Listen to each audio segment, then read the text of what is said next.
Hello, community. Welcome to Victorious Voices. My name is Arturo Soriano. My pronouns are he, him, his, President, CEO of Youth Empowerment. Welcome, Alexis. Thank you for having me, Arthur. Let's talk about Alexis a little bit, right? Oh boy. Her journey in youth empowerment. So we met about 2 years ago, and she took a chance in coming to San Diego, California from Connecticut. That's right. Had a dream, had a vision to come here to California since she was a kid. Yep. She made it. We were connected through Amanda. She came in, did an interview, and we had an instant connection through a shared lived experience. And we were able to hire on through Youth Empowerment as an executive assistant. We began to build a relationship, and she began to show her energy, motivation, dedication to the population we were serving. And in that process, she grew as a person, as an individual, worked on herself, her personal development, and brought a lot of strength to the organization, began to connect with our school programs, and she moved up the ladder. And that's how we roll here at Youth Empowerment, from an executive assistant to school programming, overseeing our organizational transformational program, our 8 modules. And now she's the director. We are blessed. She's a strong-minded individual that gets the job done. So let's do a check-in, Alexis. All right. Your name, how you feeling, and your inner child. How would your inner child be proud of you today? Well, my name's Alexis Crespo. I am feeling excited to be here. This is the first time I'm a guest on here, so I'm really excited and honored to be here. And my inner child would be really proud of me for making it here to California. Honestly, I dreamed of this since I knew California existed, and San Diego was a beautiful, bright, sunny place. And I officially made it out here 2 years ago. So tell me about that. When did you decide that, or when was that a thought process for you? I think the first time I can recall that was freshman year of high school. And we're kind of just learning about different places and talking about life after high school. And I was just thinking, I wasn't meant to stay in Connecticut my whole life. There was a much bigger world out there, and I wanted to experience it. And I hate winter. I hate the snow. It's terrible. It's freezing. And I'm the oldest child of a family with no boys in it. So my dad would force me to go shovel snow with him every winter. So it was terrible. So I was able to get out here, no more snow, and start living out my dreams. So she would be proud of me because of that. Wow. What about you? Well, I'm feeling content, motivated, dedicated, energized, emotionally strong. Just all of the emotions today. Yeah, just all the emotions and the higher energy. And the reason why is because I'm working on myself, and I continue to work on my personal development. And so I'm definitely in a good space. And that's the reason why my inner child would be proud of me. It's a big deal. All the traumas that I experienced as a kid and that impact, well, it took a while, but now I'm taking that journey of working on my personal development. Yeah, it's a big deal. It's not easy. It's not easy. It's not even easy asking that question. How would your inner child be proud of you? I know. If you were to ask that question to anybody in the community, think of that. How would your inner child be proud of you? Think about that.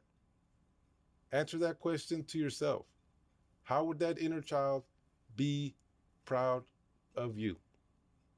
Let's talk about organizational culture here with Youth Empowerment. I'm going to ask you the question, how does it run? How does it flow here in Youth Empowerment, our culture, the people we work with, the population that we serve, the staff members, you being the program director for schools, working with individuals with lived experience, and how do you see it from your lens? It's a very interesting day every day at Youth Empowerment, I have to say. I love working with the population that we work with.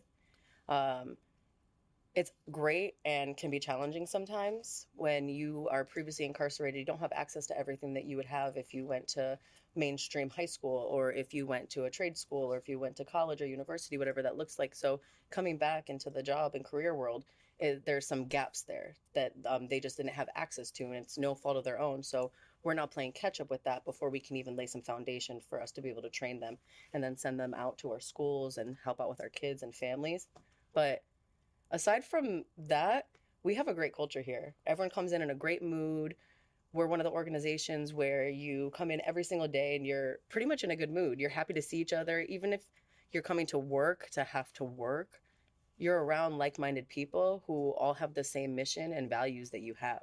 So that's really uplifting and helpful, and keeps you motivated to want to keep doing more. And we like to clown around over here a lot too. So a lot of good laughs. We're constantly cracking up during our meetings.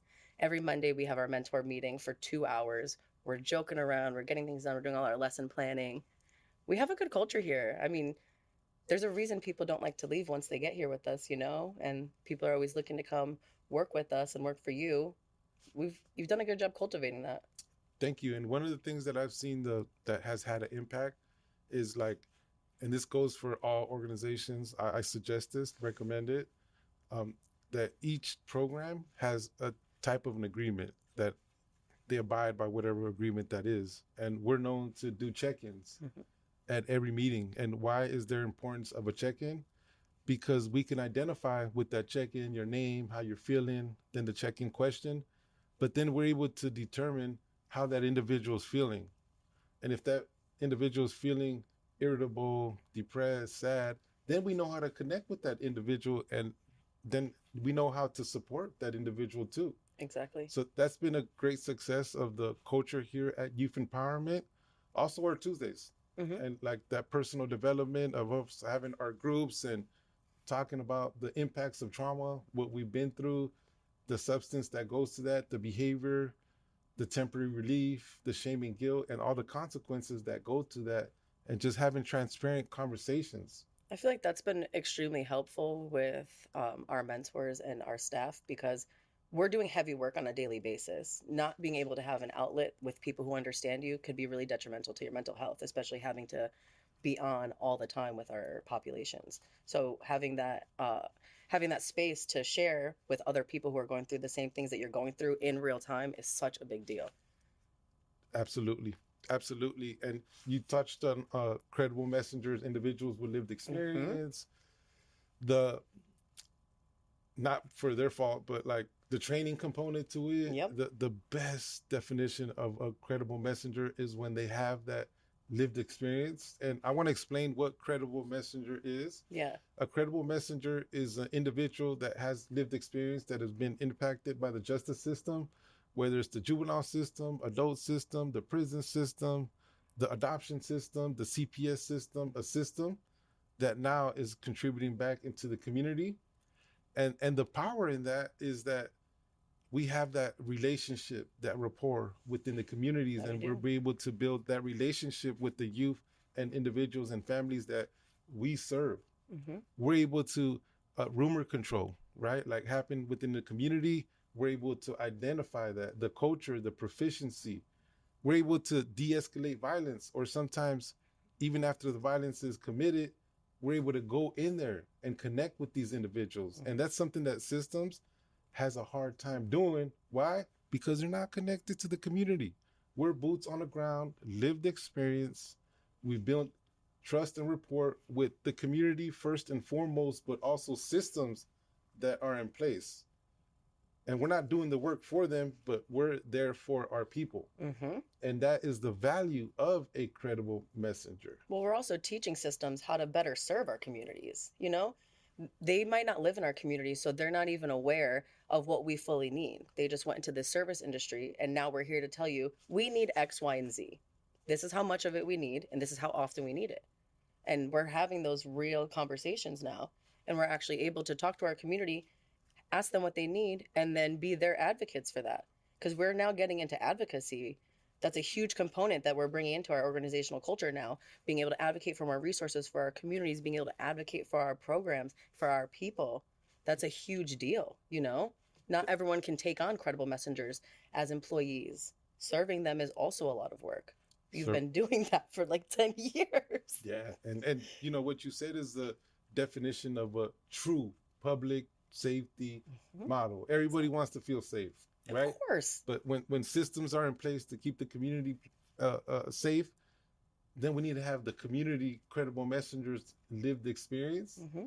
to be able to express like what's Exactly. going on, what's the resources needed, what's the support that they need. Hmm. And so that's the value of that credible messenger. There's credible messengers are also the individuals with the lived experience, but are also individuals that help Support. support the work. I didn't know that. Yes. Yeah. Yeah. And so like we have credible messengers within the probation department, the school systems, the San Diego Unified School District. Which sounds a little crazy. We have credible messengers in the systems already. That sounds weird. I didn't even know that either. Yes. That's a big deal. Yes, we do. And so this movement is bigger than us in San Diego County, and to the leadership of Ruben Oster from CCFY and Clinton Lacey out of Washington D.C. along with King Tone, We love you, Clinton. Antonio Fernandez. Like we've been able to cultivate this organizational movement, right? That we have. You've pioneered it here in San Diego. Yes, it's deeper than us. Like there's credible messengers in Mississippi and Florida, Washington D.C., L.A., Atlanta. Looking to expand too. Yes. Yeah. And so it's a movement, the credible messenger movement, and I'm just honored to be a part of it and help support individuals, build up leaders. I'm excited. I'm one of them. Yes, you are. And then move out the way. Exactly. That's what it's all about. Moving building up leaders, then moving out the way. I'm trying to retire soon, so that's great for us. Yes, me too. Look, I lost all my hair already. I'm trying to retire in a year. No, I'm always gonna stay connected because it's a passion. It's a drive. It's not work. It's not work. Mm-hmm. It's community therapy for myself, and that's also a value for the credible messenger. Mm-hmm. They come with a lot of drive and passion and to prove themselves. Yes, you could work with that. I could work with that 100% all day long. You can't teach someone drive and passion. I could teach you how to work a computer. I can't teach you to care about the things I need you to care about just coming in here. On point. Mm-hmm. On point. And so what's some of the credible messengers that we have on board, that a story that just stands out to you that you want to acknowledge? Well, I'm a sucker for our kids. Or our kids. I know, but I'll talk about our adults because I love them too. I've been fortunate enough to be overseeing our school programs, which means I get to oversee 6 incredible messengers. And they're wonderful mentors for our schools. I don't know. I love all of them equally. I had a really great time with them this summer for our Level Up program, and I really got to see their personalities, which was even more competitive. Soccer, football, basketball, Olympics, and I was one of them too. Mm-hmm. Yeah, so you got your butt whooped. Yeah, so okay. So that's a great point. Not an individual, but just the different the personalities that come into this organization, and different levels of knowledge and different levels of interactions with youth already, and different levels of interest. Like, where do you want to work? Before last year, we were in 1 elementary school. We're in 3 now. Yeah. And I didn't even realize our mentors wanted to work with elementary school kids. Our passion is middle schoolers and high schoolers because they're a little bit older and they need a little bit more support. Our elementary school kids, we don't typically think they need as much support because they're a little bit younger. We're like nurturing that. But we're in 3 elementary schools this year, and our mentors are loving it. They love the little kids. It's crazy. And then we have our other mentors who are like, oh, give me the old ones. Give me the high schoolers. I'll bring them everywhere. Like, we don't care. It's really interesting. I feel like this is the most like dynamic group of different individuals that we've had lately. Yes. Yes. And just being in these elementary schools, Rosa Parks, Hamilton, and Horton. Yeah. And we're working on another elementary school here in City Heights, and working with the specific population, the prevention component. And here's the value of credible messengers. And shout out to Gabby Soriano that happens Gabby, to we be love you. my Thank you for wife. holding us down. Yeah, she's in Hamilton and And Rose Rosa Parks. and Rosa Parks on a full time. I don't get no breakfast. I don't get no Oh dinner my no God, this more. grown man is complaining because his wife doesn't cook him breakfast. That sounds crazy right now. That sounds No, crazy. I'm proud of her.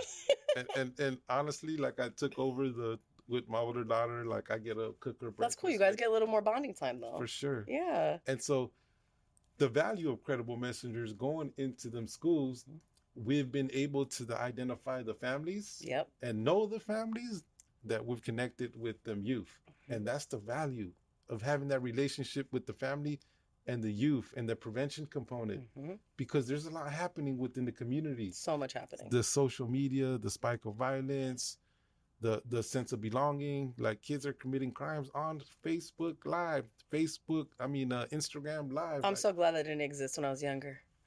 that era didn't exist At all. at all. This is just some new times, and None of the bad things I did are on social media. Thank God. Thank God. I'm so proud of you. Thank you so much. I'm so proud of you. That's just a whole nother topic that we're gonna We'll come back at a later date for that. That's a later date for that. I'm really excited about our organizational transformational program, the support that we receive from Alliance, and I'm really excited. It's going to be a challenge, of course. We're going to become STC certified, standards trainings for corrections, that will give us access to train police officers. Yeah, police officers, probation officers, much love, probation. Jason, we love you. Yes. Tamika.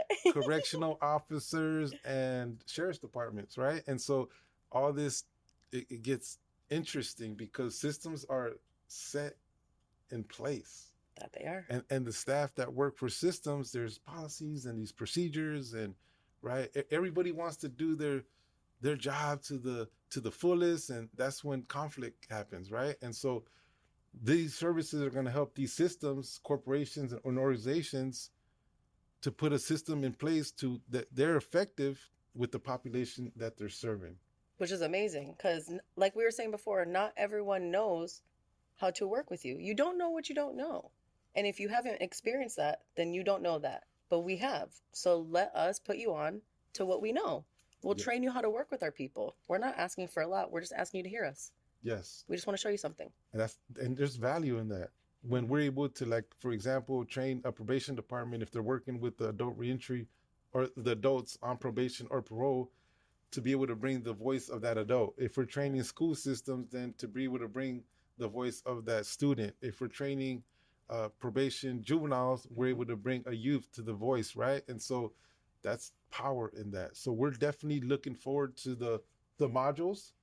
For the beginning of the year, we'll be concentrating on the trauma-informed code of conduct, which is a module on how to become a trauma-informed organization through the 6-step process. Yes. And our trauma-informed code of conduct, which is every individual wants to feel safe, individualized support, supportive staff, and effective communication. Our other module is going to be community engagement, how to engage to the community, communication, trauma, and credible messengers mentorship, how to work with individuals with lived experience, the definition of credible messengers that we gave earlier, how to implement them practices within the organization, whether it's a system where you want to hire. Look, hiring credible messengers, you need to have a technique to it. We'll show you. And if you don't, then it can become a challenge. A challenge for you. But hiring anybody is a challenge, you know? You're going to hire kids right out of college. That's a challenge in itself. You're hiring a bunch of 21-year-olds. Okay, great. They're probably going to come in hungover all the time. That's okay, no problem. But they're going to get the job done for you. Yes. You hire some people with lived experience. You might have to teach them how to do a few things on the computer, but they're not going to come in hungover, and they're probably going to be a half an hour early every day. Yes. So you got to pick and choose your battles. Yeah, pick and choose your battles. You know? Yeah, the value of credible messengers. Well, we're on an amazing journey, Alexis.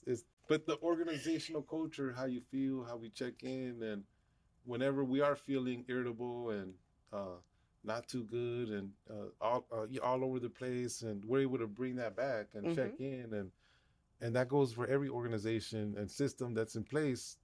Check on your employees. How are they feeling? What's their mental health, their wellness, right? Being able to support that process.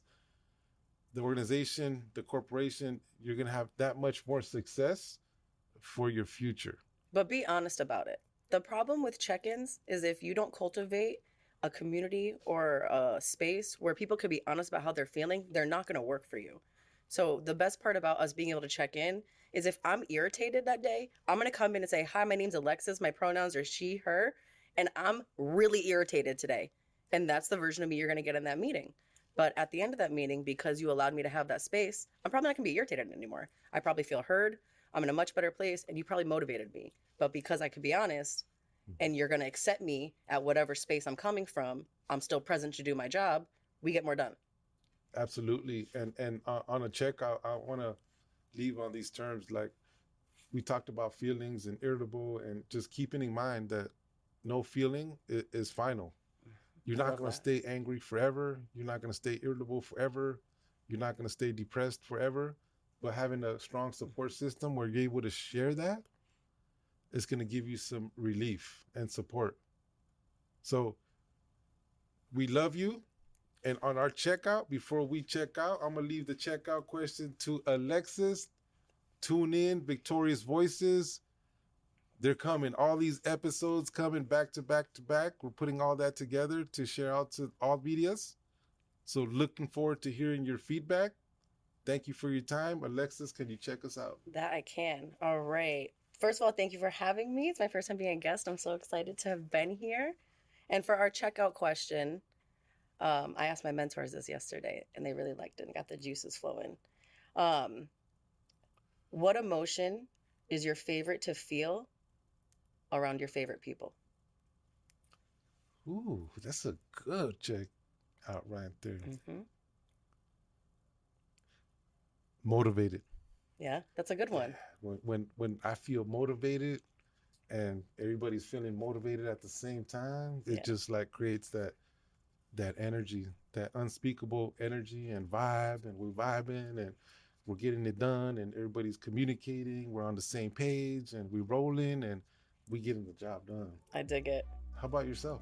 Honestly, yours is a better answer than mine, but mine is silly. I love to be silly with my people. I love to laugh and joke around. I'm a very serious person most of the time. So when I have a chance to just be silly and foolish, I love doing that with my people. I think it's the best. I love that. And there's actually scientific research that proves that when you laugh, and it makes you feel better about yourself and support. So, yeah, no, that's a great answer. Look at that. Before we leave Victorious Voices, I also do all the marketing. So like, share, and subscribe to our YouTube channel so you can keep up with the latest with us. Yes. Thank you for your time, Victorious Voices. Thanks, we'll be everyone. back next week. Bye. Adios.